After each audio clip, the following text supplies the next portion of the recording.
All right, everyone, welcome. Hi. Thanks for coming. Thank you for coming to our first mindfulness speaker event of 2019. My name is Tanya Baranek. I'm a co-lead for the mindfulness group here at Genentech along with Roxana. And we're really happy that all of you guys were able to make it. This is such a great turnout. I'm looking around and I'm just shocked that all the seats are filled and we have people in the back. So I'm really grateful for that. So I want to start off by thanking you guys for being here, and thank you also to our team that put this event on, which took kind of a mini village to do. And then also thanking Mark for being here as well.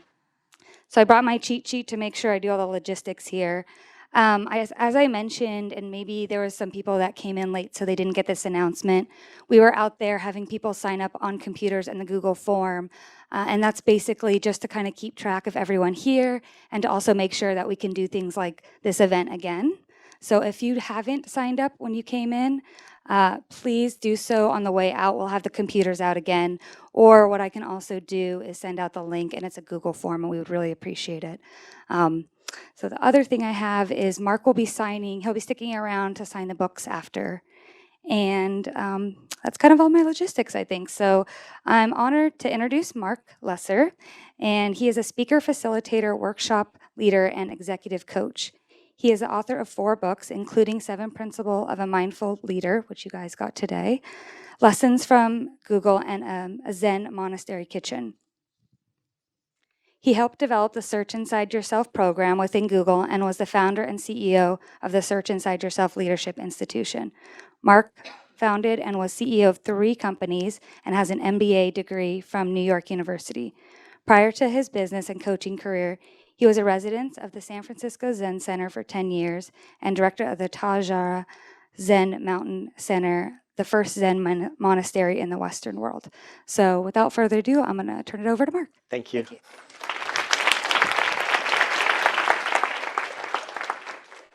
This might be a standing room only mindfulness event. It's pretty good. Actually, I want to start by having you have a conversation with each other as a way to begin. So what I would suggest is turn to a person next to you, find a person, and a 3 is okay, but 2 is better. And I'd like each person to have the chance to answer the question, actually 2 questions. One is, what brought you here today? And the second question is, what really brought you here today? and I want to create as much as I can, a sense of confidentiality and safety.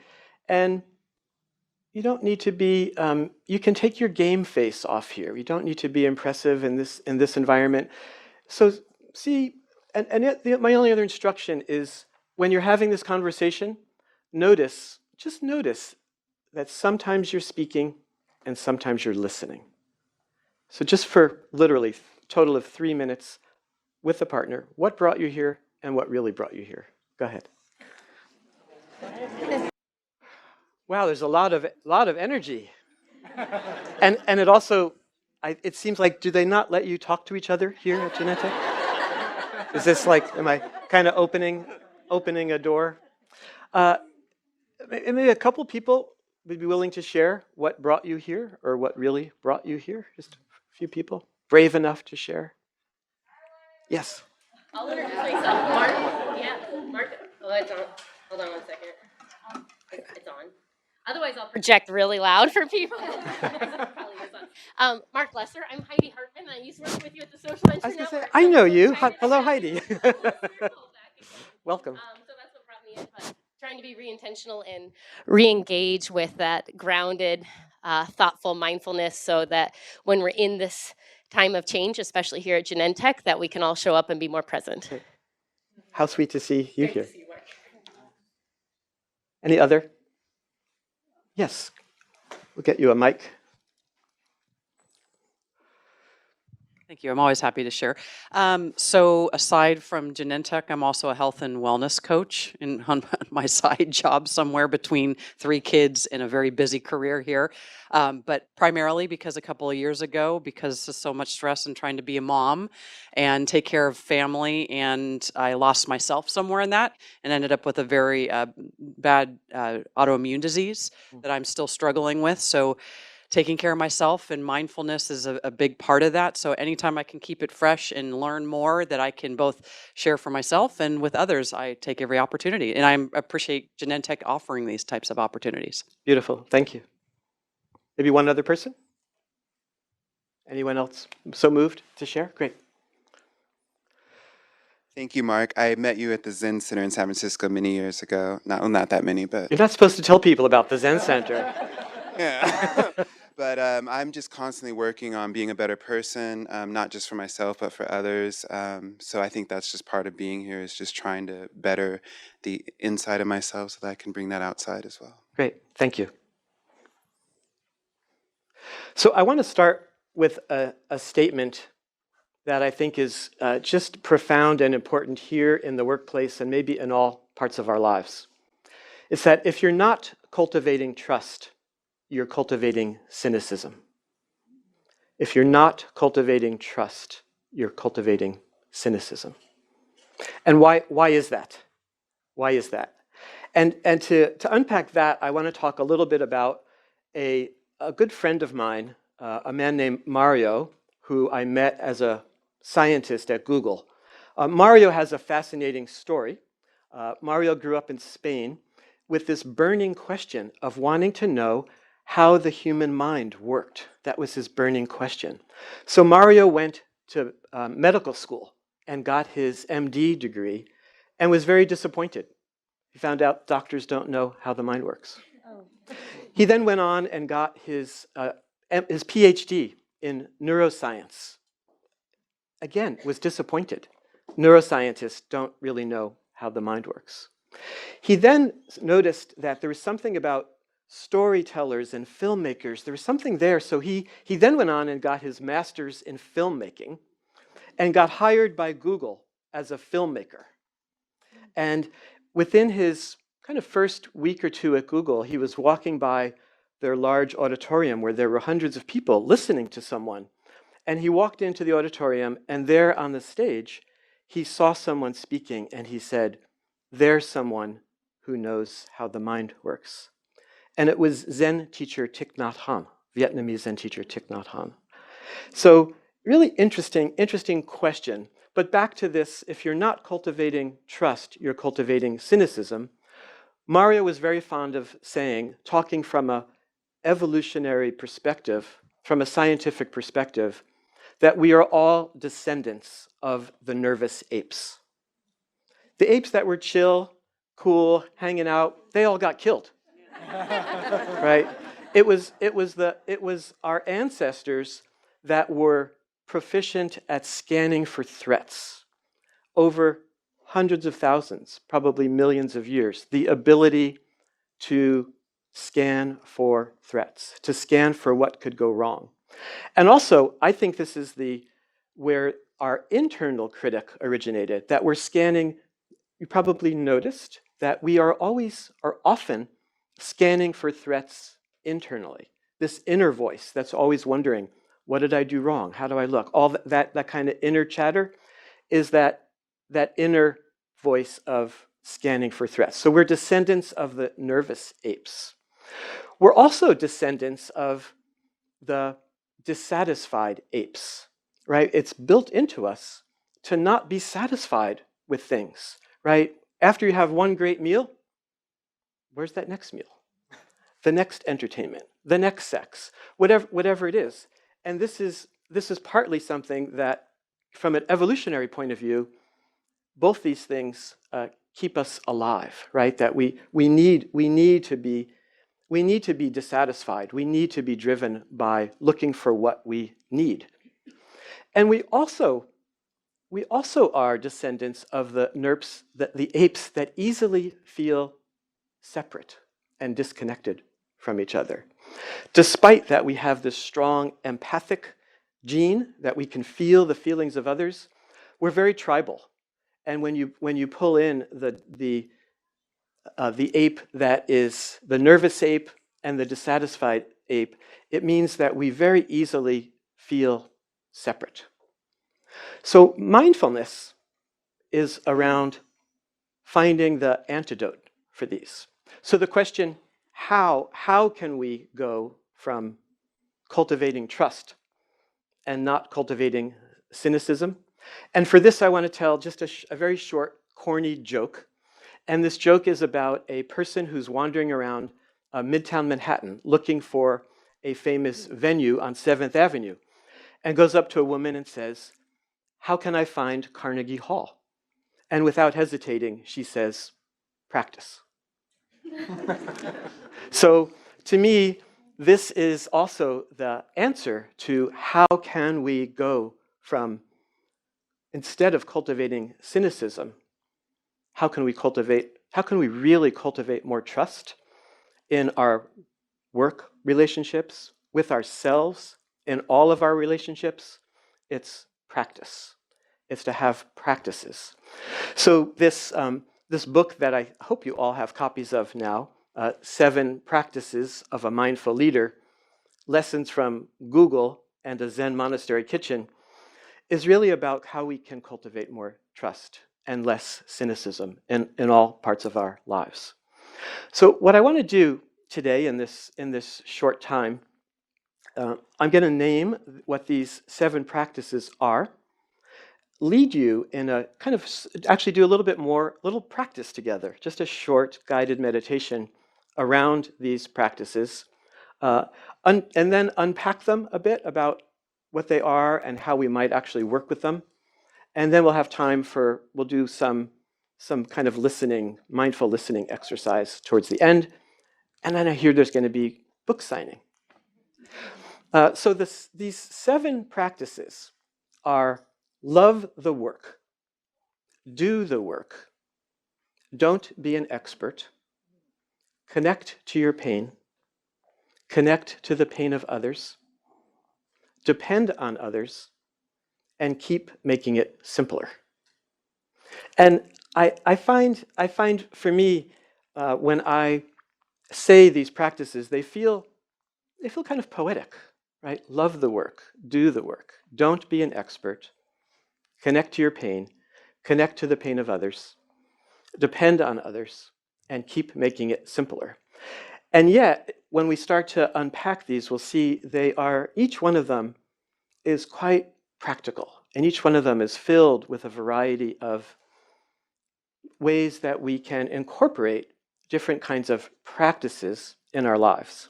And these are all mindfulness practices, in that they are practices about developing our awareness, about developing and cultivating a sense of curiosity, of appreciation, and of this basic human desire to be of service and to help others.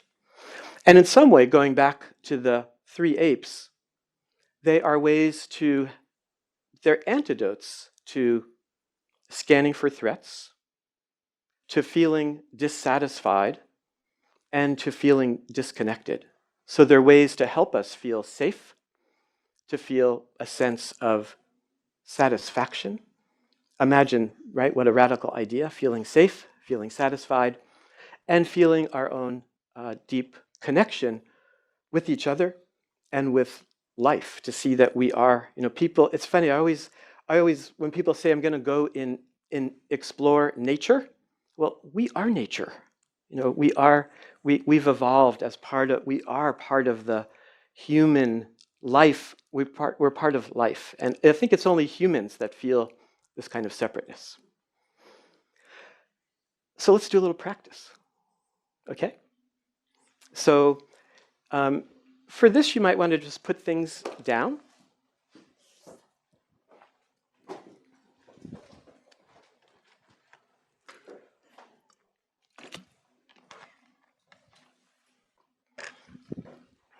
And whether you're standing or sitting, just make some conscious choices about how you are showing up.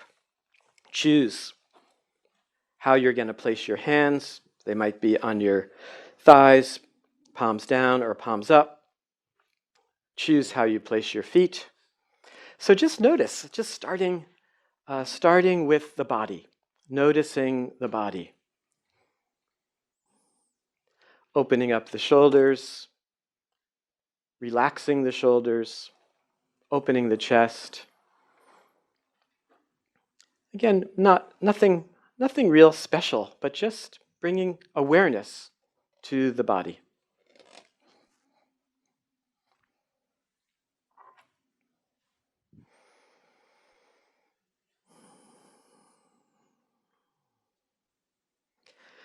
Sometimes we can constrict breathing without even being aware of it. So allowing breath to be full and fluid, and perhaps even bringing your attention to the breath, noticing that breathing is happening.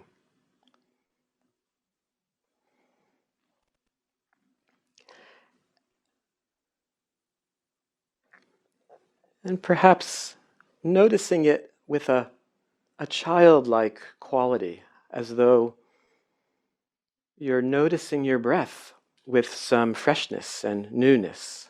Because in fact, this breath right now has never happened before and won't ever happen again. It actually is new. It is fresh.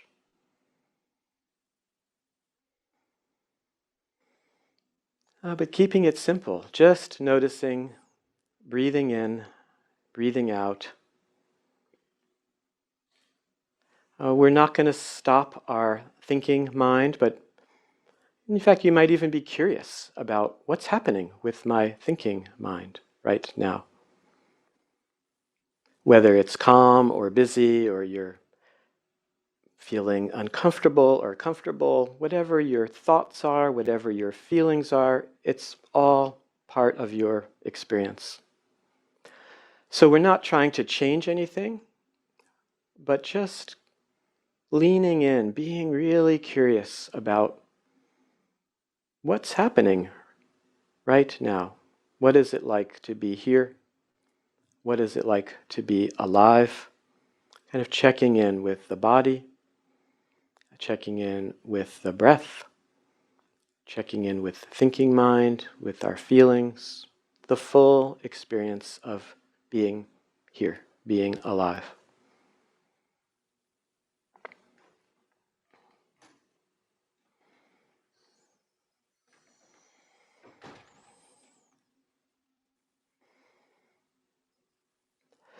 And in part, we're kind of cultivating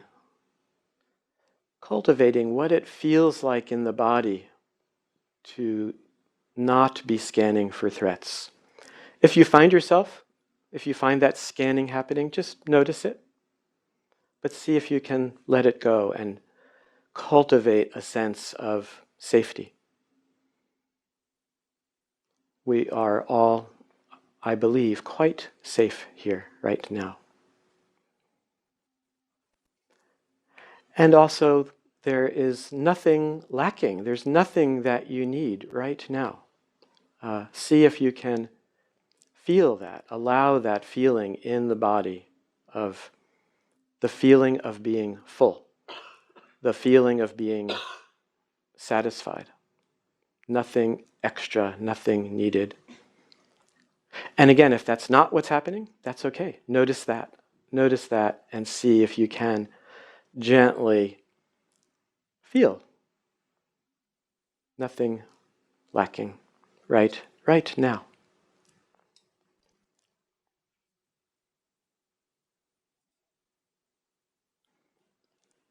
And clearly, we are not alone right now. We are all here, I believe, connected to each other beyond anything that we can imagine.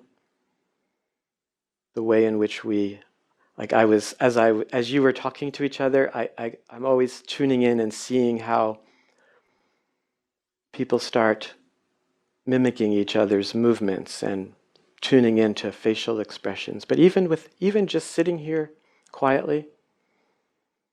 Can you feel the connection? Can you feel that you are being supported by not only everyone here in this room, but everyone in your life is with you in some way? And that your intention, your kind of sincerity, in some way this movement from cultivating trust and not cultivating cynicism is practicing with kind of sincerity, sincere effort to be here, alive, curious, open.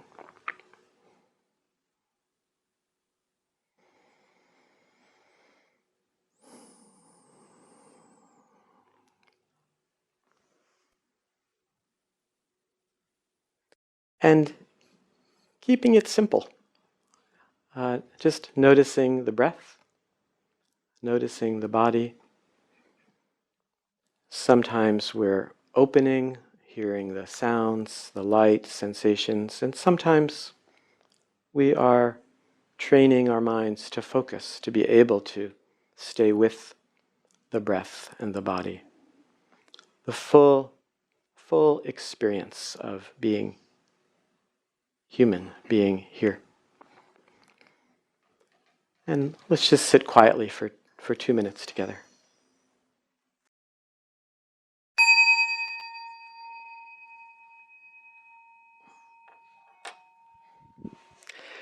And gently bringing attention, being back here with each other.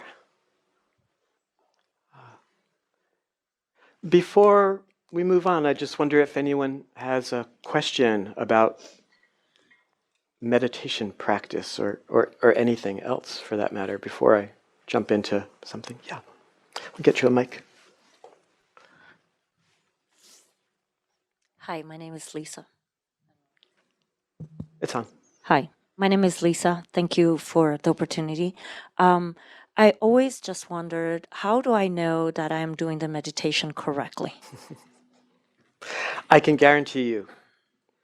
So it's interesting. So this practice is what I would call a non-dual practice. So much of it is having the courage, and it takes some courage and it takes some practice to let go of this idea of doing it right or wrong. So in a way, it's so simple. I mean, sometimes I think it can be embarrassing being a meditation teacher, right? It's really simply stopping and again bringing attention back to your breath, back to the body, your full experience.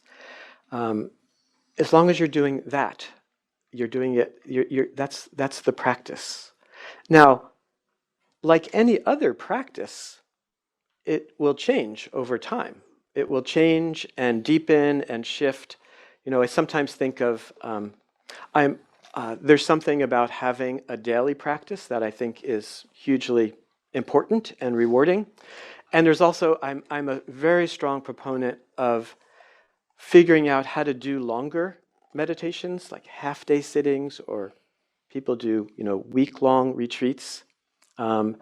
It's a little bit like if you're a runner, or almost if you think about any athletic activity, running a marathon will completely change your relationship with running and will change your daily practice. The same is true with meditation. And it's easier than you might think doing these long sittings with others. Like, it's amazing what we can do with others. So again, it's a very simple practice, but it also has incredible depth and change and learning to the practice of meditation. And also, the idea, we practice so that we can show up differently in our lives, right? The idea is to do this practice so that when we open our eyes or move from our seat, that we notice perhaps that we're a little bit more curious. We're reacting less. We're seeing our relationship maybe with this inner critic is slightly different. So lots of, partly, my suggestion is if, try these things and see what impact they have in your life. Don't take it, and I'm not trying to sell it. And I am, in that I think these are great well-being practices. So they're great for well-being, and I think being a human being is a really tough gig. It's really hard, I think, being in this time and place, and with from the changes that we're seeing, whether it's in technology, in politics, relationships, juggling, having relationships and families and work. It's hard. It's really hard. And I think these very simple practices, I think, can be support. Anything else? Any other question about meditation or anything? There'll be a chance to a little bit later to ask questions. So a little bit about me and where these 7 practices originated, and then I want to kind of unpack them a bit. I grew up on the East Coast. I grew up in New Jersey. I was an undergraduate at Rutgers and took a 1-year leave of absence and came out to the West Coast. And that 1 year turned into 10 years of living at the San Francisco Zen Center. My parents not thrilled about this. But it completely shifted my life, having that experience. The experience of having meditation practice, the experience of community. But one of the real surprising things was how much it shifted my relationship with work. And in many contemplative practices, but I think particularly Zen, really emphasizes that there's no distinction between kind of mindfulness, meditation, and work. And I got a real taste of that, particularly working in a Zen monastery kitchen. Any of you been to Tassajara? Tassajara? A couple people? Yeah, so Tassajara is the first Zen monastery in the Western world. It's in the mountains, not far from here, a couple hours south, but a long way in terms of it's quite secluded. And I found myself, I spent a year as a baker in the kitchen. I was trained as a bread baker. I was then the assistant to the head cook, and then I was the head cook for a year. And I found that, and even though this was a kind of a commercial type kitchen that could have 15 people working, producing high quality vegetarian meals for Tassajara is a monastery in the winter, and then in the summertime it turns into a conference center where there are 70 or 80 kind of overnight guests, and it's known for its food. So there's quite a bit of pressure to be, in this kitchen. When I worked there, it was a kitchen without electricity, and it was hot, and there was pressure, and people working together side by side with sharp knives in their hands. And yet, the feeling of it was, it was just like so much joy in cutting carrots together and making meals, and right in the midst of stress and kind of the stress and craziness that can happen, things going wrong, finding out at the last minute that the potatoes weren't cooked, and now what do you do? And then the following year, I was asked to be the director of Tassajara, and this was where I felt like I really got this sense of that leadership.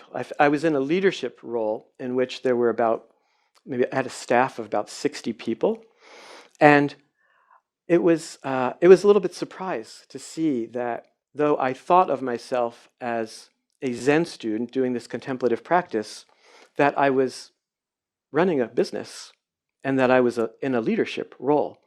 And I wondered, why isn't everyone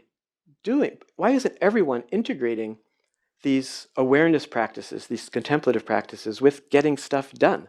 It just made so much sense to me. And I decided this was what I wanted to do with my life. And I thought there was a real need, especially since it looked to me like it was leaders in business who were mucking up the world, and could use a lot more practice in terms of more consciousness, awareness, compassion. I had very, very high aspirations, but I went right from 10 years at Zen Center to NYU Business School, and got my MBA degree. I started and ran a publishing company for many years. And then I found myself, much to my surprise, I got a call one day saying that Google wanted to develop a mindfulness program, and was I interested? And it was like, oh, and by the way, there's no budget. It's like, this is a little strange, but sure. So I ended up being part of a team that created a program, a mindfulness and emotional intelligence program at Google called Search Inside Yourself. And it was in that context, after that program became more and more developed and more popular, we were looking to train Google engineers to be mindfulness teachers. And it was in that context that these 7 practices emerged. I brought in a good friend of mine, a Zen teacher who I've known and taught with for many years, a man named Norman Fisher. And I asked him to come and join this group of about a dozen Google engineers. And I realized that no one had quite told Norman exactly what was expected of him. And I looked at the agenda that someone had created. And right as this meeting was starting, it said, Norman gives talk about mindfulness. And I just very delicately put this piece of paper in front of Norman. And Norman got out a pen and a piece of paper and proceeded to give a talk about these 7 practices. And when I heard them, I thought, these describe how I want to run the company that I was leading. And beyond that, I thought they describe how I want to live my life. And I started speaking about these practices and writing about them. And little by little, a book started to emerge, and I started to feel really funny. So I called Norman and said, Norman, these 7 practices that you talked about at Google a couple of years previously, they're kind of turning it into a book, and I need your permission to write a book about them. And Norman, of course, said, what 7 practices? He literally had no idea what I was talking about.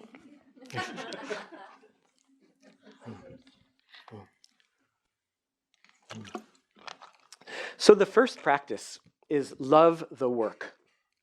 And this doesn't mean necessarily to love the work that you are engaged in. It means to love the work of developing yourself.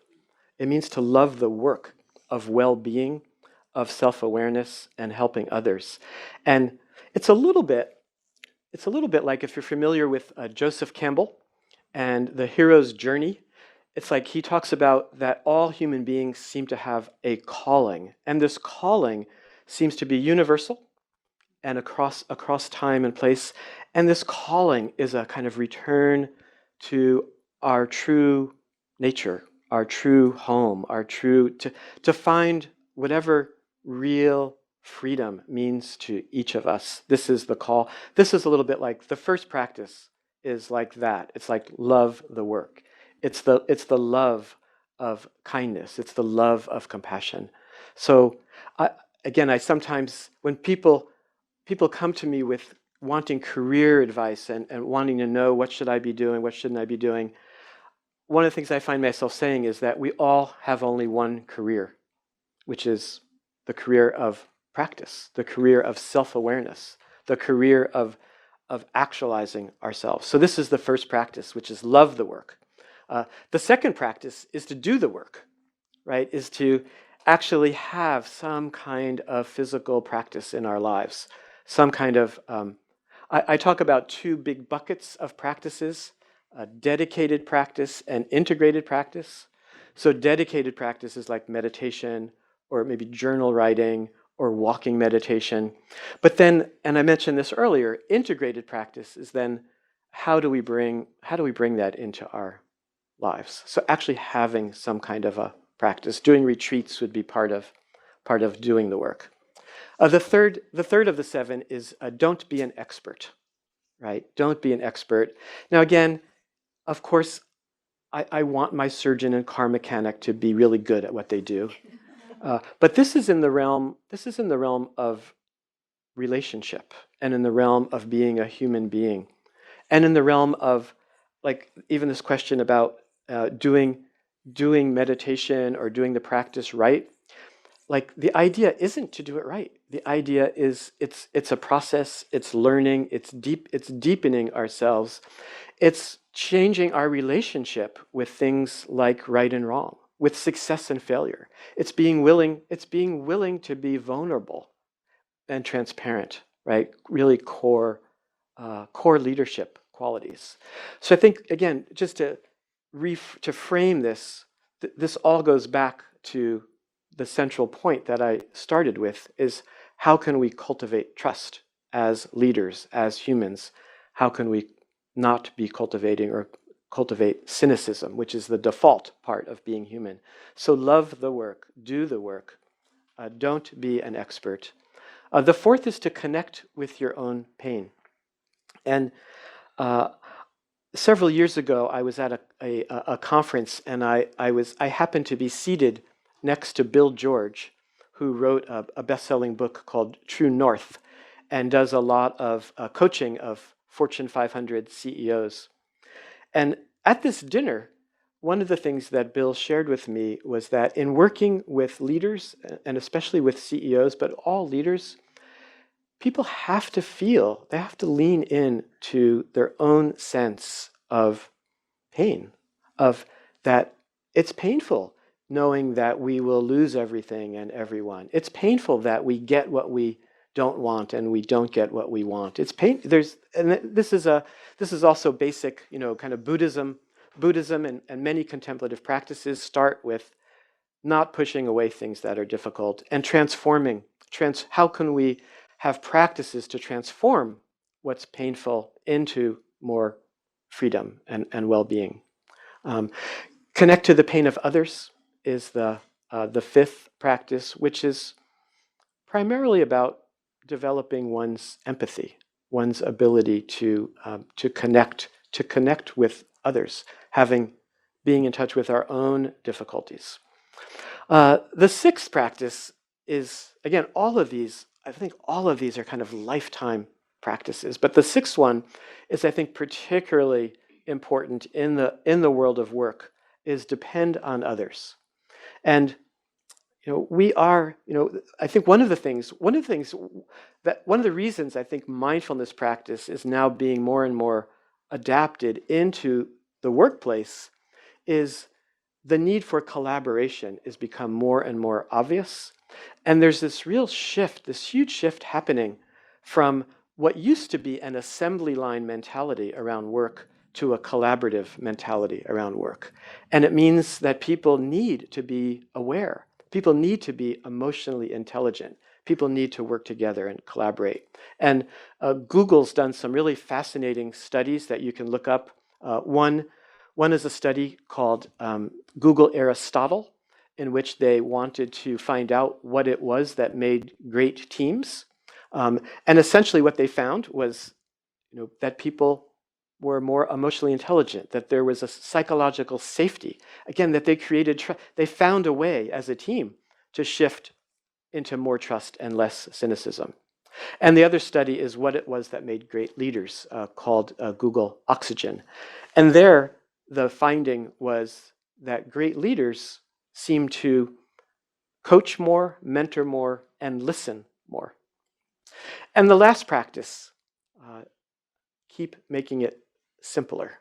Keep making it simpler.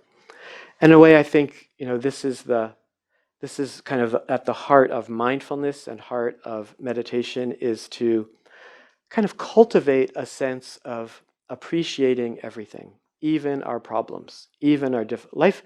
Life is simpler when we're not pushing away our problems, when we're not wanting things to be different than they are. Now, there's a paradox here, which I'll name, which one of a favorite topic of mine is what I call creative gaps or creative tension, right? Because it wouldn't be true to say that we have some reason that we do these practices. We're not coming in without any reason. And in the world of work, and in all parts of our world, we always are working toward something, right? We're working toward meeting goals, whether they're financial goals, developing new products, developing new drugs. So it's really a very important skill is to recognize and name the gap between where we are and where we want to be. So there's this paradox of accepting what is, like really seeing very clearly what is, and working for change at the same time. So I think being able to stay in these gaps is a skill that is around making it simpler. I'm going to do a time check. Okay. I'd like us to try something. How about if everyone stands up and you can stretch if you want. And what I'd like to ask is if you can quietly and quickly find a partner. It can be a person next to you, or you can find someone else, but without talking. And we need to do this quietly, quickly. It's not going to be so easy, but find a partner and have a seat, and then I'll give you instructions. So go ahead, find someone.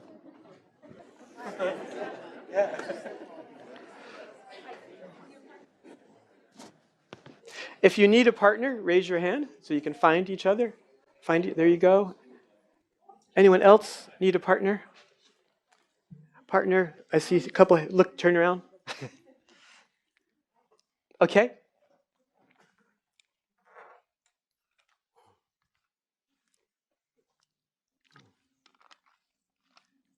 So one of the themes I think that holds together these 7 practices and mindfulness and meditation is the practice of listening.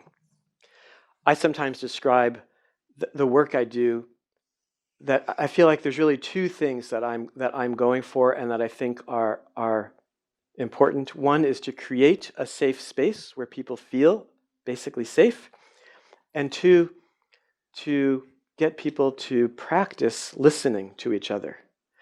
I think if we could do this worldwide, it will change the world. That it's amazing what's possible when people are actually listening to each other in a safe space.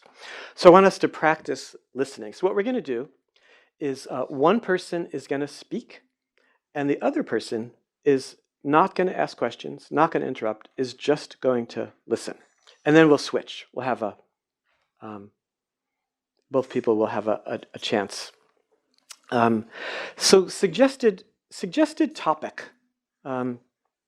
Suggested topic is what do you love about your work, and what are your biggest challenges? What do you love? And if there's nothing you love about your work, what might you love about your work? But what do you or might you love about your work, and what are your biggest challenges? And the third possible topic is anything you want to talk about, because this is a fairly rare gift. You'll see. I mean, how often do we get someone's undivided attention just listening to us for a few minutes? And if we're just going to do this for a couple of minutes each. If you run out of something to say, which I doubt, but it's possible, if you run out of something to say, just sit there quietly. Don't cede your time to the other person. It's because sometimes we run out of something to say, and exactly what we need to say comes up. So just a couple other directions. One, if you're the person listening, see what it's like to just completely give your attention to the person speaking. You don't have to sit there like a stone. You can, but you're not going to interrupt them. And notice. You might notice that you're breathing. You might notice that you have a body. So we're bringing this meditation practice into listening. For the speaker, I want to suggest you don't need to be impressive. You don't need to say the same boring things that you normally say. You can actually imagine that you are surprising yourself, that you're saying something that's might be a little awkward. It's okay. We have some confidentiality here. Okay? Questions? All good to go? So I think figure out who's going to go first and just jump in. And I'll ring a bell in a few minutes and then we'll switch. What do you love about your work? What are your biggest challenges or anything else? Go ahead.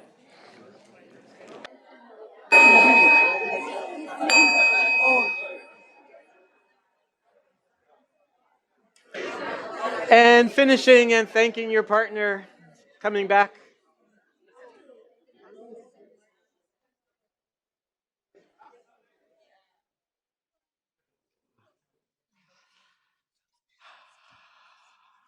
Well, I feel like we're just getting started. But I want to respect time, and we're kind of at the end of the time. I will stay and very joyfully sign books. And I'll just say, I think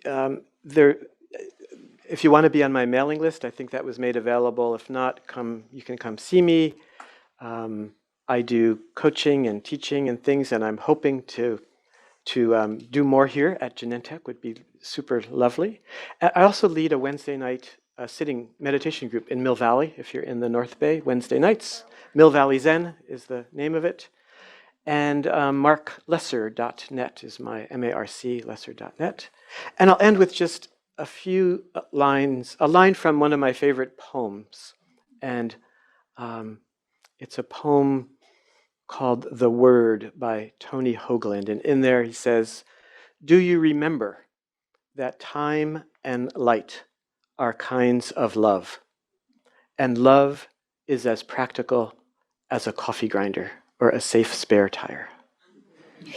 Do you remember that time?" So basically he's saying everything is love. And I think that's I think we all know that. And I think it's embodying that will help us as leaders and as humans to cultivate trust.